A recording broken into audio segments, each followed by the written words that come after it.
خصوصاً اہل تشیع بھائیوں سے ضرور ریکویسٹ کروں گا، جو مولا علی کے ماننے والے ہیں وہ بات سمجھ لیں. مولا علی نے خوارج جنہوں نے مولا علی کو کافر کہا، مولا علی نے ان کے جنازے خود پڑھائے اور کہا یہ میرے بھائی تھے، بگوڑے ہو گئے، میں ان کو مسلمان ہی سمجھتا ہوں. اپنے ہاتھوں سے دفن کیا، ان کی عورتوں کو لونڈیاں نہیں بنایا. اور جب جنازہ پڑھایا جاتا ہے اس میں دعائے مغفرت ہوتی ہے، اللہم اغفر لحینا و میتنا. لہذا جو مولا علی کے ماننے والے ہیں وہ کسی صحابی کو گالی نہیں دیں گے.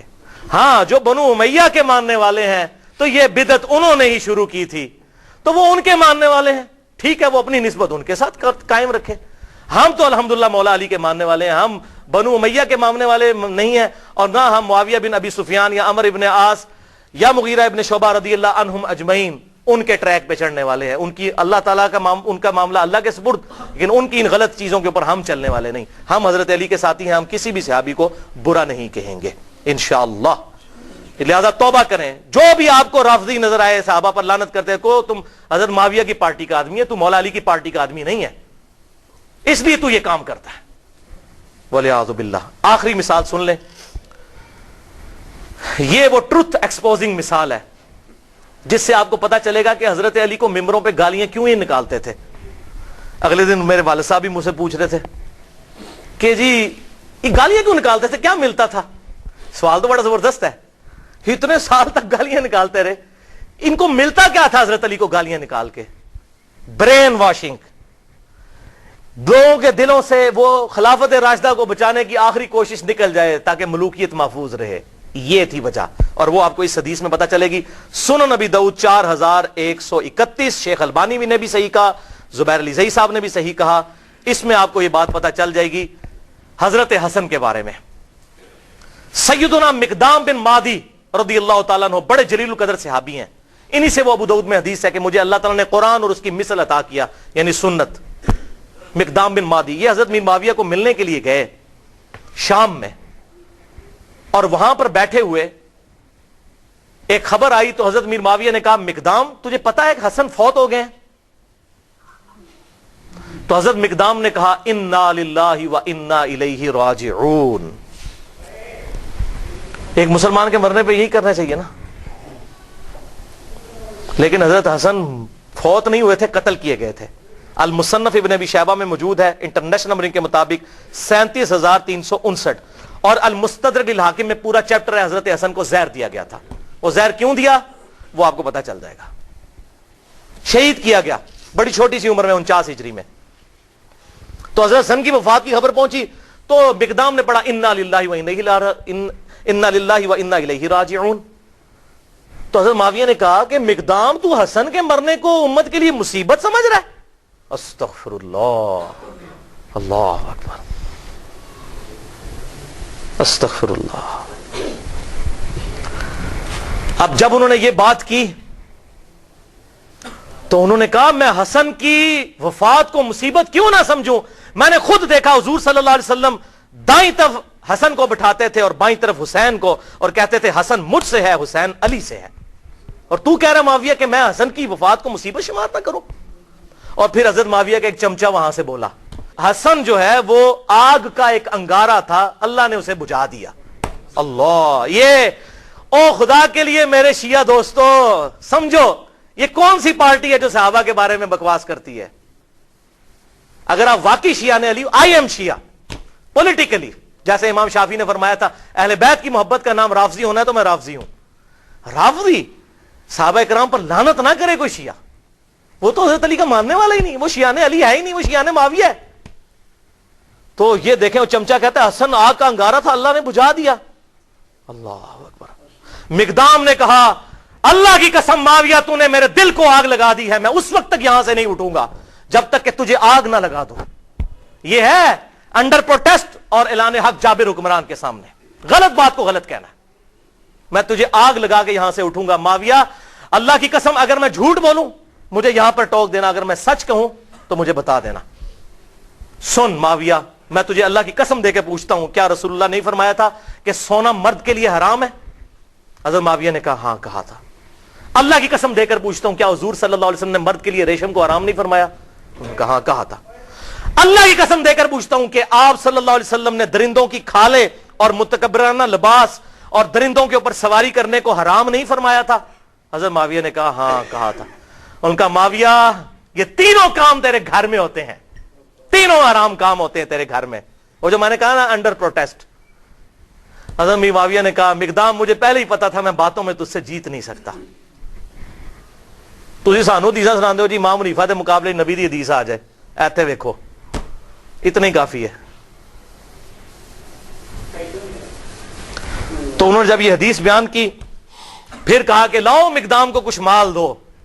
اتنا لا کے ڈھیروں مال دیا گیا. حضرت مقدام نے وہیں غریب لوگوں میں اس کے سامنے تقسیم کیا. ان کا مجھے مال کی حاجت نہیں, میں نے جو حق ادا کرنا تھا وہ کر دیا. یہ تھا بات بھائی. حسن انگارہ کیوں تھا ان کے لیے؟ صلح حسن ایک ٹریٹی کے تحت, ایک معاہدے کے تحت ہوئی تھی جس میں بڑی بڑی شرطیں یہ تھیں کہ معاویہ تم اپنے مرنے کے بعد امت کو شورا پر چھوڑو گے جس طرح کہ شیخین نے چھوڑا تھا, ابو بکر عمر نے. اپنا خلیفہ کسی کو خود نامزد نہیں کرو گے, اپنی اولاد میں نہیں کرو گے, اور مال فہ میں سے اور مال غنیمت میں سے جو حصہ اہل بیت کو ملتا ہے قرآن کی روح سے مال غنیمت کا وہ ملتا رہے گا.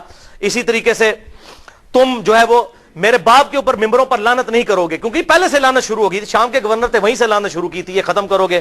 لیکن کسی بات پر عمل نہیں ہوا. الٹیمیٹلی پھر انجام کیا ہوا وہ صحیح بخاری کے اندر حدیث ہے, 7109 نمبر حدیث. حضرت حسن کو حضور صلی اللہ علیہ وسلم نے اپنی گود میں اٹھایا ہوا تھا, ٹھیک ہے, اور یہ حدیث شروع یہ ہوتی ہے کہ جب حضرت علی کی شہادت کے بعد لوگوں نے حضرت حسن کو خلیفہ چنا. یہ بھی یاد رکھیے حضرت علی نے حضرت حسن کو خلیفہ نہیں بنایا. حضرت علی نے اپنا خلیفہ کسی کو نہیں بنایا. سنی شیعہ کتابوں دونوں میں لکھا ہے. انہوں نے کہا میں یہ وزن نہیں اٹھاؤں گا, میں امت کو اسی طرح چھوڑ کے جا رہا ہوں, اپنا خلیفہ خود چننا جس طرح حضور کی وفات کے بعد ہم نے ابو بکر کو چنا تھا, میں نے نہیں کسی کو بنانا. پھر لوگوں نے مشورہ کر کے حضرت حسن کو چنا. حضرت حسن نے 40,000 کا لشکر لے کے آئے. صحیح بخاری 7109. سامنے سے حضرت میر معاویہ عمر بن عاص کہتے ہیں کہ معاویہ یہ تو وہ لشکر ہے جس نے موت پہ بیعت کی ہے, یہ تو ہماری تکہ بوٹی کر دے گا. تو حضرت معاویہ نے کہا پھر کیا کریں؟ ان کا صلح کرو حسن کے ساتھ, اس کے بغیر چارہ نہیں ہے. اچھا, انہوں نے پھر کہا ٹھیک ہے صلح کر لیتے ہیں. صلح آفر کرتے ہیں, اور سورۃ الانفال کے اندر یہ موجود ہے کہ اگر کافر بھی میدان جنگ میں صلح کی آفر کرے تو جنگ روک دو. حضرت حسن کو بھیجا صلح کے لیے. حضرت حسن رضی اللہ تعالیٰ عنہ نے وہ صلح قبول کر لی اور ان کے حق میں دستبردار ہو گئے. کیوں؟ کہ میں ان کو فری ہینڈ دے دوں. جو یہ کہتے ہیں نا قاتلین عثمان سے بدلہ لینا ہے, تو اب لے کر بتائیں جو ان کے زوم میں ہے وہ بتا دیں.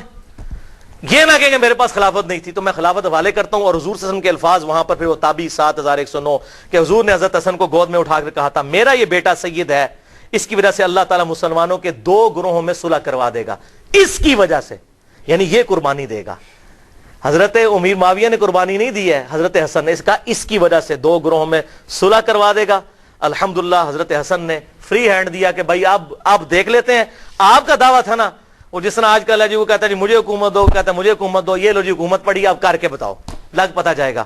لیکن پھر 20 سال تک, یہ 41 ہجری میں واقعہ ہوا اور حضور کی پریڈکشن پوری ہوئی کہ 30 سال تک خلافت علی منہاج النبوہ جو میں نے بیان کیا ابو داؤد ترمذی اور مسند احمد سے, وہ پورے ہوئے. اور ایون امام ابن تیمیہ نے منہاج السنہ میں لکھا کہ ربیع الاول کے مہینے میں, دن کنفرم نہیں لیکن ربیع الاول میں حضور کی وفات ہوئی تھی 11 ہجری میں, اور 41 ہجری ربیع الاول میں صلح حسن ہوئی اور 30 سال پورے ہوئے. اور امام ابن تیمیہ جیسے شخص جنہوں نے اہل تشیع کے خلاف منہاج السنہ لکھی, اس کتاب میں لکھتے ہیں کہ حضرت حسن 5ویں خلیفہ راشد ہیں, 6 مہینے ان کے بھی خلافت راشدہ ہیں کیونکہ 30 سال ان کے 6 مہینے بنا کر پوری ہوتی ہے وہ شامل کر کے. لہٰذا امیر معاویہ رضی اللہ تعالیٰ عنہ یا یزید ابن معاویہ یہ دونوں خلیفہ راشد نہیں بلکہ اسلام کے بادشاہ ہیں. یہ انہوں نے لکھا. بھائیو یہ 20 سال تک کسی شرط پر عمل نہیں ہوا بلکہ اسی طریقے سے ممبروں پر حضرت علی کو گالیاں نکالی جاتی رہیں, اور پھر جاتے جاتے وہ ٹرننگ پوائنٹ آیا کہ حضرت حسن کے ساتھ جو صلح کا معاہدہ تھا توڑا, اور وفات سے 4 سال پہلے خلیفہ کی بیعت, اپنے بیٹے کی بیعت لینی شروع کر دی کہ میرے مرنے کے بعد یہ خلیفہ بنے گا. اب مولا حسین میدان میں اترتے ہیں لیکن مغرب کی نماز کے بعد انشاءاللہ تعالی. بھائیو ابھی تک تقریباً ہماری 1.5 گھنٹے کی گفتگو ہو چکی ہے اور اب انشاءاللہ یہ 25-30 منٹ میں ہماری گفتگو کنکلوڈ ہو جائے گی. آخری سچویشن ہم ڈسکس کریں گے. تو اب بات ہماری جہاں پر مکمل ہوئی تھی وہ ابو داؤد کی حدیث 4131 جس کو شیخ البانی نے بھی صحیح کہا, شیخ زبیر علی زئی صاحب نے بھی صحیح کہا رحمہم اللہ, کہ حسن آگ کا انگارہ تھا جسے اللہ نے بجھا دیا والعیاذ باللہ تعالی. اس اسدی شخص نے وہاں پہ کامنٹس دیے تو پھر مقدام بن مادی نے جابر حکمران کے سامنے حق کا کلمہ بلند کیا. تو آگ کا انگارہ کیوں تھا؟ اس لیے کہ ہر وقت یہ چیز فکر لاحق تھی، ہر وقت یہ فکر لاحق تھی کہ ایک معاہدے کے تحت حکومت لی ہے کہ ہم یہ کام کر کے دکھائیں گے. وہ کام کیا کرنا، کوئی ایک بھی شرط پوری نہیں کی. اسی طریقے سے سب و شتم مولا علی پر ممبروں پر جاری، اسی طریقے سے لوگوں کے ساتھ زیادتیاں، لوگوں کا مال لوٹنا، لا حق قتل کرنا، جس سے اختلاف رائے ہو اسے قتل کروا دینا، یہ اسی طریقے سے جاری 20 سال تک. تو ڈر لگا ہوا تھا کہ اگر حسن زندہ ہوا تو پھر تو وہ معاملہ کسی بھی وقت اس انگارے میں آگ بھڑک سکتی ہے اور لوگ پھر نواسے رسول کی وجہ سے میدان میں اتر سکتے ہیں. لہٰذا ان کو زہر دے کر شہید کر دیا جائے. اب کہتے ہیں جی پتہ نہیں کس نے کیا، لیکن جو اس کا بینیفیشری ہے اسی نے کیا. نام لینے کی ضرورت نہیں ہے. بہرحال زہر سے ان کو شہید کیا گیا. حضرت حسین یہ منظر دیکھتے رہے، 20 سال تک کڑتے رہے.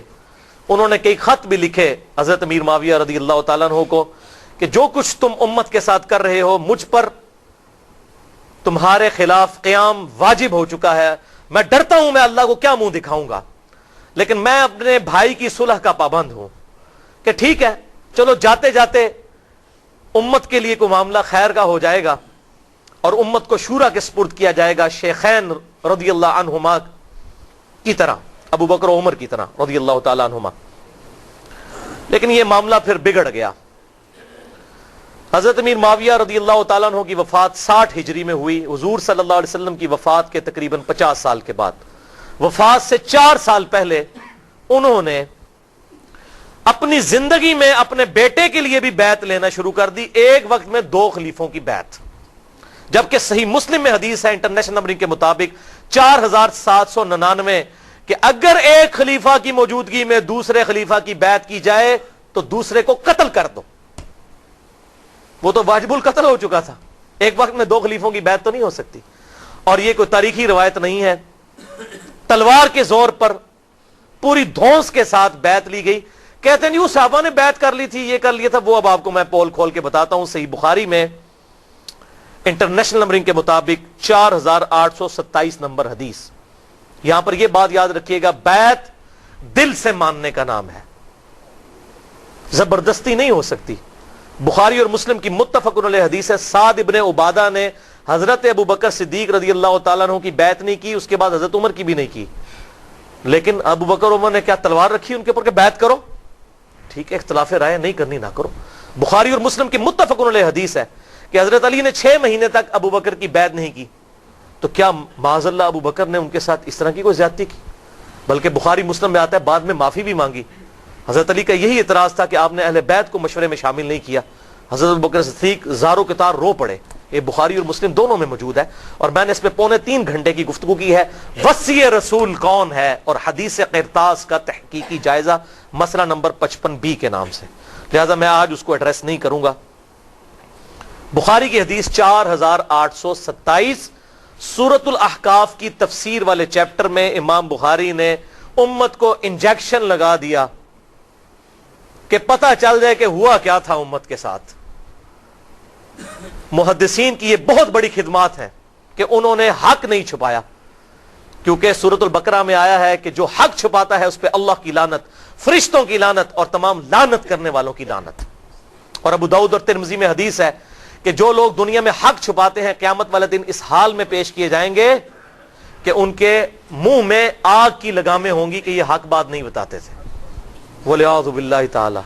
یہ کہتے ہیں یہ اس طرح کی باتیں کیوں کرتے ہیں؟ یہ تو ہمارے نبی کی نبوت کی غیب کی خبریں ہیں کہ کیا ہونے والا تھا امت کے ساتھ. حضور صلی اللہ علیہ وسلم کی نبوت کی دلیل ہیں یہ خبریں کہ آپ نے مستقبل کی باتیں پہلے ہی امت کو بتا دی. 4827 صحیح بخاری سورۃ الاحقاف کا چیپٹر، کتاب التفسیر چیپٹر صحیح بخاری میں. مروان بن حکم کو مکے اور مدینے کا گورنر بنایا حضرت امیر معاویہ رضی اللہ تعالی عنہ نے. مسجد نبوی میں اس نے روضہ شریف کے بالکل پاس منبر رسول پر خطبہ دینا شروع کیا. اور یہ وہ مروان ہے جو منبر رسول پر روضہ شریف کے پاس یہ لعنت کرتا تھا، علی پر لعنت، علی سے محبت کرنے والوں پر لعنت، وَلِعَاذُ بِاللَّهِ تعالی. میں آپ کو حوالے دے چکا. اور مجھے حدیث ابھی میرے ایمان کا تقاضا ہے ذہن میں چلتے چلتے آ گئی. 6229 نمبر حدیث صحیح مسلم میں، اور صحیح بخاری میں بھی 3703 نمبر حدیث ہے حضرت علی کے فضائل کے چیپٹر میں. اسی مروان بن حکم نے کسی کو وہاں پر نامزد کیا تو اس نے حضرت سال ابن سعد السعدی کو بلایا. حضرت علی کے فضائل کے چیپٹر میں، بخاری مسلم دونوں میں یہ حدیث ہے، اور کہا کہ آپ منبر پر آ کر ایک دفعہ مولا علی پر لعنت بھیجیں. لعنت کے الفاظ ہیں مسلم میں. تو سال ابن سعد السعدی جو پہلے 10 مسلمانوں میں سے تھے، انہوں نے کہا کہ میں حضرت علی پہ لعنت کروں ممبر پہ آ کے؟ ان کا اچھا تم یہ کہہ دو کہ ابو تراب پہ اللہ کی لعنت. بولے اعوذ باللہ. ابو تراب کا مطلب ہے مٹی والا. حضرت علی کی یہ کنیت تھی. تو اس نے کہا چلو تم کوڈ ورڈ میں بات کر دو، کہہ دو ابو تراب پہ اللہ کی لعنت، مٹی والے پہ. اور یہ حقارت سے بنو امیہ ابو تراب کہتے تھے.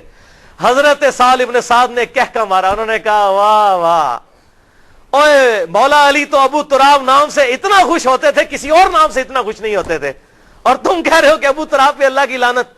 پھر وہ ذرا ٹھنڈے پڑے. انہوں نے کہا میں کبھی بھی مولا علی کو گالی نہیں نکالوں گا. انہوں نے کہا اچھا بتائیے ابو تراب نام کیسے پڑا حضرت علی کا؟ انہوں نے کہا سنو. پھر ایک دفعہ حضرت علی اور حضرت فاطمہ کے درمیان چپکلش ہو گئی. میاں بیوی تھے. حضرت علی ناراض ہو کے گھر سے چلے گئے. مسجد نبوی میں جا کر لیٹ گئے زمین کے اوپر. حضور صلی اللہ علیہ وسلم آئے اور کہا فاطمہ کدھر ہے علی؟ ان کا یا رسول اللہ ناراض ہو کے چلے گئے ہیں. آپ صلی اللہ علیہ وسلم نے فرمایا ایک صحابی کو کہ جا کر ڈھونڈ کر لاؤ. وہ ڈھونڈنے گئے تو حضرت علی لیٹے ہوئے تھے. حضور کو آ کے بتایا. حضور خود تشریف لے گئے. حضور صلی اللہ علیہ وسلم نے حضرت علی کو اٹھایا، اپنے مبارک ہاتھوں سے جسم سے مٹی صاف کی اور کہا اٹھ ابو تراب، اٹھ ابو تراب، اے مٹی میں لپٹنے والے اٹھ. اس دن سے حضرت علی اپنے آپ کو ابو تراب کہتے تھے، حالانکہ آپ کی کنیت ابو الحسن تھی. صحابہ آپ کو ابو الحسن کہتے تھے، وہ کہتے ہیں مجھے ابو تراب کو. جیسے حضرت ابو ہریرہ کو بلیوں والا ابو ہریرہ، نام تو ان کا عبد الرحمن تھا. وہ بلیوں کے بچوں کے ساتھ کھیلتے تھے، اپنے وہ کرتے کی آستین میں ڈالتے تھے. حضور نے کہہ دیا ابو ہریرہ نام مشہور ہو گیا. تو اس طریقے سے ابو تراب ان کا نام پڑ گیا. انہوں نے کہا مولا علی تو اس نام سے خوش ہوتے تھے اور آج تم مجھے کہتے ہو کہ میں ان پر لعنت کروں. ولی اعوذ باللہ تعالی. بہرحال یہی مروان بن حکم، اس کو حضرت میر معاویہ نے گورنر بنا دیا تھا. اسی خبیث کی وجہ سے حضرت عثمان بھی شہید ہوئے. اسی نے وہ جعلی مور لگائی تھی جس کی وجہ سے ایک حضرت عثمان کے خلاف جو ہے وہ تحریک برپا ہو گئی. اس کو گورنر لگایا. صحیح بخاری 4827. اس نے خطبہ پڑھا مسجد نبوی میں اور کہا کہ یزید بن معاویہ بڑا اچھا آدمی ہے، یزید بن معاویہ بڑا اچھا آدمی. لوگ کہہ رہے ہیں یہ کون سا خطبہ ہو رہا ہے کہ یزید بن معاویہ بڑا اچھا آدمی ہے. اور پھر اس نے کہا کہ اللہ تعالیٰ نے امیر المومنین حضرت معاویہ بن ابی سفیان رضی اللہ تعالیٰ عنہ کو ایک بڑی اچھی بات سجھائی ہے. وہ امت کے وسیع تر مفاد میں چاہتے ہیں کہ اپنے بیٹے کو اپنے بعد خلیفہ نامزد کر دیں.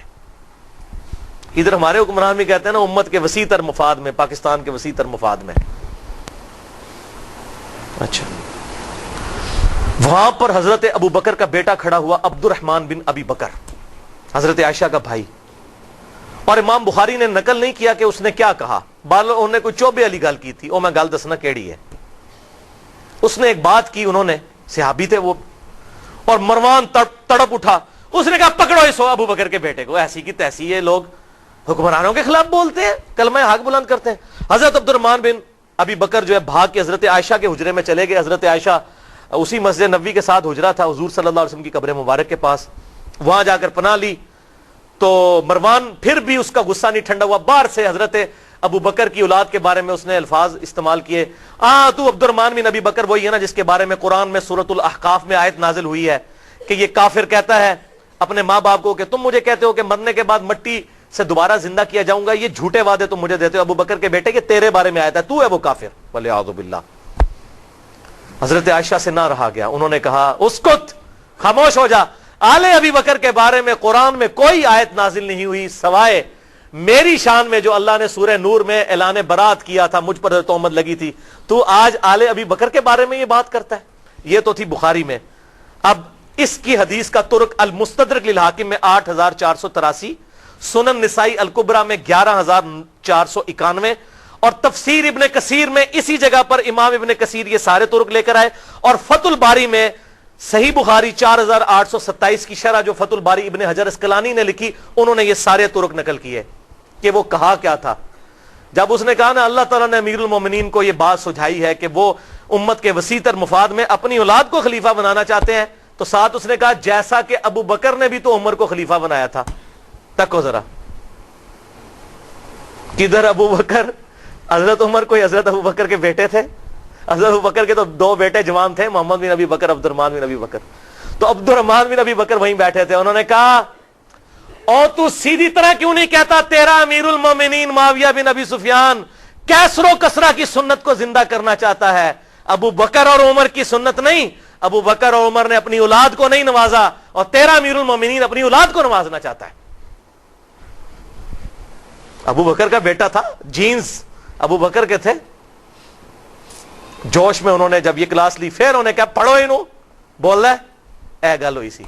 پھر وہ چھپ گئے, اور یہاں پر حضرت عائشہ نے پھر اس کو چپ کروایا مروان کو, اور ساتھ ایک بات کہی جو اس حدیث میں موجود ہے, اور کہا مروان تو ابو بکر کی اولاد کے بارے میں بکواس کرتا ہے, تیرے باپ کے بارے میں حضور صلی اللہ علیہ وسلم نے فرمایا تھا حکم پر لعنت, حکم کی اولاد پر لعنت. تو اسی حکم کا بیٹا ہے مروان بن حکم, تو اپنے باپ کی پشت میں تھا جب اللہ کے نبی تجھ پر لعنت کر کے گئے تھے.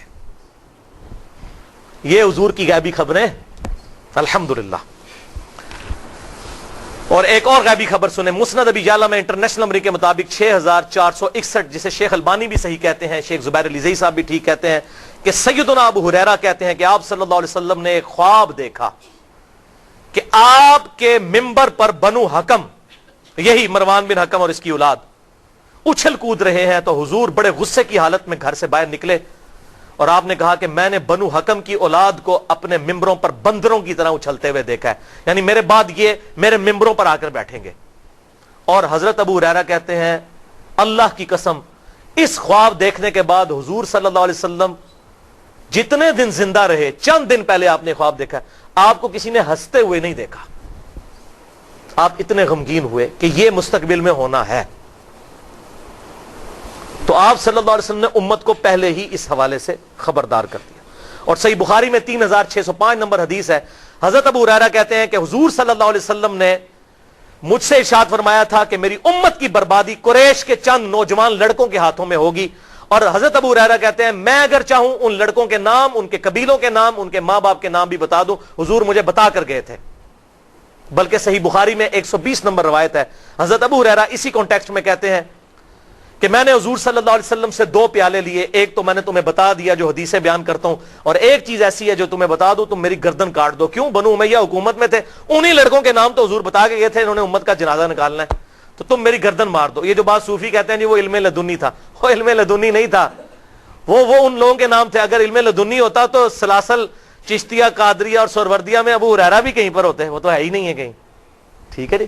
جس طرح حذیفہ ابن یمان کو منافقین کے نام بتائے, حضرت ابو ہریرہ کو بنو امیہ اور بنو حکم کے ان لونڈوں کے نام, ان لڑکوں کے نام بتائے جنہوں نے امت کا بیڑا غرق کرنا تھا. حضرت ابو ہریرہ ڈرتے تھے, اور یہی تمام محدثین نے بخاری کی حدیث 3605 اور 120 کے اندر خود ابن حجر اسقلانی نے بھی لکھا.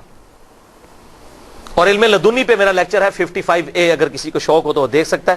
تو ابن حجر اسقلانی نے پھر کئی طرق جمع کیے کہ حضرت ابو ہریرہ پھر دعا کرتے تھے اے اللہ مجھے 60 ہجری تک باقی نہ رکھنا, اور نوجوان لڑکوں کی حکومت سے پہلے پہلے موت دے دینا. 60 ہجری میں حضرت میر معاویہ فوت ہوئے اور یزید تخت نشین ہوا, اور 61 ہجری میں ایگزیکٹ 50 سال کے بعد حضور صلی اللہ علیہ وسلم کے دنیا سے جانے کے واقعہ کربلا ہو گیا. حضرت ابو ہریرہ کہتے تھے یا اللہ مجھے موت دے دینا. 59 ہجری میں حضرت ابو ہریرہ فوت ہوئے, انہوں نے وہ 60 ہجری والا زمانہ نہیں پایا. یہ سارے طرق ابن حجر اسقلانی نے نقل کیے انہی حدیث کے تحت.